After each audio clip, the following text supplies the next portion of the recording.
এ যেন নতুন বাংলাদেশ। তারুণ্যের জোয়ারে নতুন সূর্য উঠেছিল লাল সবুজের দেশে। আর ৩ সেপ্টেম্বর রাওয়ালপিন্ডিতে সে পতাকায় উড়ল ইতিহাস লিখে। পাকিস্তানের মাটিতে পাকিস্তানকে হোয়াইট ওয়াশ, যা হয়নি কখনো সেই নতুন কীর্তি মিরাজ, লিটন, নাহিদ রানাদের হাত ধরে। ১৮৫ রানের লক্ষ্যটা টাইগাররা পঞ্চম দিনে স্পর্শ করল মধ্যাহ্ন বিরতির পরেই।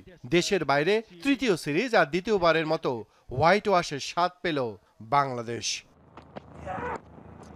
রশিদ লতিফ বলেছিলেন বৃষ্টি নাকি সিরিজটা বাঁচাতে পারে শান্তদের, অথচ পঞ্চম দিনে আকাশের কালো মেঘ উল্টো বন্ধু হতে এসেছিল পাকিস্তানের। সে মেঘ সরিয়ে সাদমানা জাকির শুরুর সময়টা সামলেছেন বেশ, তবে জাকির ৪০ রানে ফিরলে প্রথম উইকেটের পতন।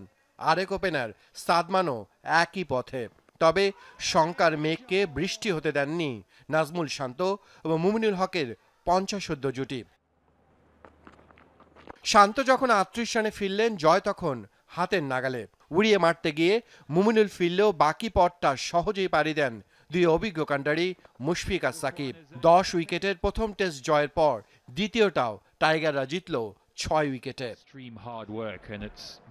সাথে বাংলাদেশ হয়ে গেল দ্বিতীয় দল ইংল্যান্ডের পর যারা ঘরের মাঠে হোয়াইট ওয়াশের লজ্জা দিল পাকিস্তানকে।